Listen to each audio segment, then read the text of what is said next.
Lalu bagaimana kesiapan pemerintah mengantisipasi arus mudik Lebaran di tahun ini? Sudah bergabung bersama dengan juru bicara Kementerian Perhubungan Adita Irawati. Selamat malam, Assalamualaikum Bu Adita. Waalaikumsalam, selamat malam Mbak Adisti. Ya, Bu Adita, ini kan arus mudik tahun ini diprediksi bakal meningkat. Bahkan ada 123 juta orang yang diperkirakan akan mudik di Lebaran tahun ini. Antisipasi dari pemerintah seperti apa? Ya, tentu yang pertama kami harus intensif melakukan koordinasi ya bersama kementerian dan lembaga terkait, khususnya dengan Kementerian PUPR dan juga dengan Kakor Lantas Polri. Jadi ini sudah dilakukan sejak awal tahun, karena juga kebetulan Natal dan Tahun Baru kami melakukan hal yang sama, dan dilanjutkan terus sampai saat ini. Koordinasi ini penting karena yang akan banyak sekali harus mendapat perhatian adalah angkutan jalan.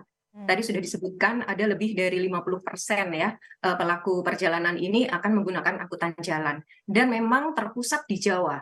Sekitar 62% itu pergerakan masyarakat akan terpusat di Jawa. Oleh karenanya memang fokus terbesar kami ada penanganan angkutan jalan di Jawa. Dan itu ada di jalan tol maupun di jalan arteri dan juga penyeberangan Merak menuju ke Sumatera. Kesiapan kami salah satunya adalah memastikan bahwa kapasitas jalan ini bisa ditambah dibandingkan tahun lalu. Tadi Pak Kakor Lantas sudah menyebutkan di Cipularang akan ditambah 2 lajur sehingga kita punya total 2 kali 4 lajur tol ya yang di Cipularang, dan ini sudah sangat meningkat dibandingkan tahun lalu sehingga harapannya kapasitas kendaraan itu bisa tertampung, dan juga ada berbagai hal terkait dengan rekayasa lalu lintas, termasuk tadi disebutkan ada kontraflow one way ya, dan juga tentunya menambah petugas yang lebih banyak. Selain itu, selain angkutan jalan, kita juga memastikan transportasi umum, Mbak Adisti, ini dilakukan ramcek ya. Kelaik operasian kendaraan, baik itu laut, darat, maupun kereta api, dan juga udara, itu juga dipastikan semuanya layak dan siap untuk melayani jutaan orang yang akan mudik. Oke, jadi 62% ini dipastikan pergerakan orang di arus mudik ini akan terjadi di Pulau Jawa. Tadi juga disebutkan ada 3 titik krusial. Nah, kalau untuk di tol Cipali sendiri nanti akan seperti apa rekayasanya? Kontraflow itu akan diberlakukan situasional atau sejak tanggal berapa di titik puncak arus mudik? Ya, jadi hasil dari diskusi kami, memang kita memprediksi arus puncak ini akan terjadi 18 sampai 21 April ya.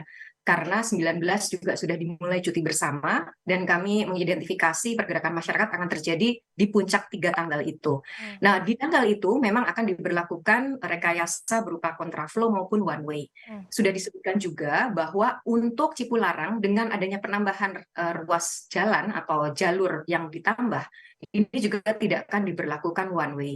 Yang akan diberlakukan adalah kontraflow, menyisakan untuk bisa dilewati oleh kendaraan dari arah timur menuju ke barat.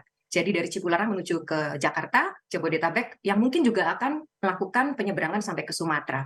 Sementara di Cipali sendiri, ini memang lajurnya sangat terbatas, hanya ada 2 kali 2. Dan penyempitan ini tentu akhirnya harus diatasi dengan kita lakukan one way. Sehingga yang akan diberlakukan one way ini hanya ada di Cipali, dan itu tanggalnya sama Mbak Adisti, mulai tanggal 18 sampai 21 April. Nanti arus balik juga akan kita berlakukan hal yang sama, Oke. itu kira-kira nanti tanggal 24 sampai 26 April. Oke, jadi one way akan diberlakukan di jalur tol Cipali tanggal 18, sementara untuk tol Cipularang ini akan diberlakukan kontraflow ya sejak tanggal 18 begitu ya Bu Adita ya? Betul sekali. Ya, Ya. Bu Adita, yang juga menjadi sorotan dan juga harus menjadi perhatian adalah soal pemudik motor. Adakah Ya. kebijakan khusus untuk pemudik motor di tahun ini? Ya, pemudik motor ini memang tidak terhindarkan ya. Kita melihat dari tahun ke tahun memang selalu besar sekali animo masyarakat menggunakan moda ini. Tetapi yang harus kami pastikan dan juga selalu kami ingatkan kepada masyarakat, penggunaan kendaraan roda 2 ini selalu berbanding lurus dengan tingkat kecelakaan yang terjadi. Dan ini data-data dari Jasara Harja maupun dari pihak kepolisian membuktikan hal tersebut. Yang kami lakukan tentu yang pertama himbauan terus-menerus ya, dan mengingatkan masyarakat tentang apa konsekuensi atau dampak dari penggunaannya. Yang kedua, ya tentu pemerintah tidak tinggal diam ya. Kami memberikan fasilitas berupa mudik gratis motor, itu bersama dengan BUMN kita sediakan lebih kurang ada hampir 200.000 kapasitas ya seats untuk melakukan mudik bersama, dan juga bisa membawa motornya, baik itu menggunakan bis, menggunakan kereta api maupun menggunakan kapal laut.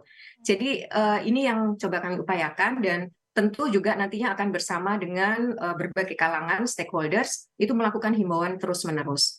Dan tentunya juga nanti dari pihak kepolisian akan menambah jumlah pasukannya ya, menambah jumlah perangkatnya untuk bisa tadi melakukan pengawasan terhadap penggunaan roda 2 ini supaya tidak berlebihan muatannya. Kalaupun digunakan, dipastikan tidak berlebihan muatannya. Karena kita lihat kadang-kadang kalau mudik seperti itu ya kecenderungannya, membawa barang lebih terlalu banyak dan penumpang yang menaiki juga bisa lebih dari 2 orang. Itu yang kita akan awasi di lapangan.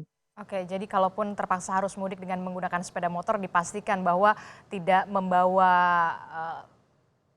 kemudian bawaan yang terlalu berlebih begitu ya. Muatan yang berlebihan, ya Betul. betul. Bu Adita, ini DPR juga kan kemarin menyoroti soal mahalnya harga tiket angkutan jelang Lebaran. Nah, adakah upaya untuk membuat harga tiket ini lebih terjangkau bagi masyarakat khususnya apalagi mudik Lebaran tahun ini bisa dikatakan baru bisa hidup begitu ya? Ya, ini memang satu yang sudah kami identifikasi juga dan kita sangat mendengarkanlah masukan dari masyarakat ya terkait dengan harga tiket gitu. Sebenarnya untuk kelas ekonomi di semua moda transportasi darat, laut, udara dan juga di kereta api ini ada satu koridor tarif ya dan ada ketentuan mengenai tarif batas atas. Dan tarif batas atas ini tidak boleh dilanggar dan kalau dilanggar pasti ada sanksi yang akan diterapkan. Saat ini memang kecenderungannya begitu demand naik, apalagi kita bicara mudik, ini otomatis akan diikuti dengan kenaikan tarif. Tetapi tentu kita akan pastikan tidak melebihi batas atas dan yang kami lakukan sekarang ini adalah melakukan sosialisasi mengenai tarif ini langsung di bandara. Jadi di bandara nanti kita akan pasang tarif yang sebenarnya tidak boleh melanggar batas atas itu berapa nilainya. Dan jika terjadi masyarakat merasakan ada pelanggaran, kami sangat terbuka untuk masukan dan tentu akan kita tindak lanjuti dengan memberikan sanksi kepada maskapai. Tetapi di sisi lain, kami juga bekerja sama dengan maskapai ini memberikan berbagai tiket promo untuk yang akan kembali ke Jakarta ketika saat arus mudik. Jadi ketika arus mudik paling banyak memang akan terjadi dari barat menuju ke timur. Timur menuju ke barat itu biasanya memang under capacity. Nah, disinilah kemudian nanti akan diberlakukan banyak sekali tarif-tarif promo untuk bisa menyeimbangkan antara arus mudik dan yang akan kembali ke Jakarta. Jadi ini sedang diberlakukan, Garuda dan maskapai lain juga sedang memberlakukan hal ini. Yang mudah-mudahan ini juga bisa memberikan manfaat buat masyarakat khususnya yang mudiknya justru balik ke barat gitu. Oke. Jadi ada tiket promo begitu ya Bu Adita ya? Betul sekali, ya begitu. Nah, ini juga yang tidak bisa dipungkiri adalah soal kegiatan mudik gratis. Bisakah kemudian mudik gratis ini jadi solusi mudik yang aman dan juga nyaman? Terlebih kalau ya jadi nggak perlu pakai motor begitu ya mudiknya? Ya, kalau lebih aman dan lebih nyaman, kami pastikan iya.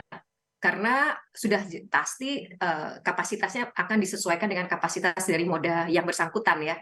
Dan sudah dipastikan juga akan point to point. Jadi kalau dari Jakarta ke Solo ya pasti sampai ke Solo gitu. Ini sudah kami pastikan pasti aman dan nyaman, apalagi ini bebas biaya ya. Meskipun untuk kereta api kita berlakukan ada 10.000, tapi ini jauh lebih murah dibandingkan tiket reguler ya kalau tidak mudik gratis.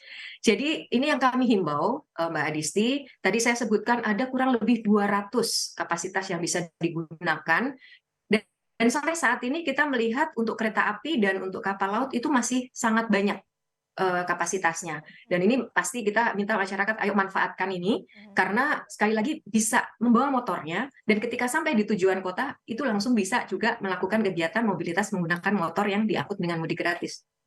Meskipun mungkin tidak bisa mengatasi sepenuhnya ya Mbak, tapi kami melihat setidaknya meminimalisir penggunaan roda 2 dan mengurangi tingkat kecelakaan. Oke, itu tadi berarti kereta dan juga kapal laut yang kemudian kapasitasnya masih bisa dikatakan masih kosong begitu ya untuk mudik gratis. Nah, ini mulai kapan bisa mengikuti mudik gratis ini dari pemerintah, masyarakat? Sebenarnya sudah sejak awal Maret ya Mbak, sudah dibuka pendaftarannya. Memang kalau untuk yang dengan bis itu langsung habis gitu ya. Kita sedang memikirkan untuk menambah kapasitas lagi, tapi untuk kereta api dan untuk kapal laut ini masih tersedia meskipun bukannya kosong tetapi masih bisa menampung ya. Dan kami persilahkan untuk bisa melihat di media sosial dari Kementerian Perhubungan atau juga BUMN-BUMN yang tergabung kemarin sudah ada koordinator untuk mudik gratisnya, dan itu pasti akan diumumkan lewat media sosial masing-masing. Jadi masyarakat kami harapkan bisa langsung mengakses informasinya di sana dan sekaligus melakukan pendaftaran. Oke, jadi kita harapkan masyarakat ini bisa mengikuti program mudik gratis agar mudiknya lebih nyaman dan juga lebih aman tentu saja. Begitu ya Bu Adita ya. Betul sekali Mbak. Ya. Baik, terima kasih juru bicara Kementerian Perhubungan Adita Irawati telah bergabung bersama kami. Sehat-sehat selalu Bu. Selamat malam. Terima kasih. Selamat malam.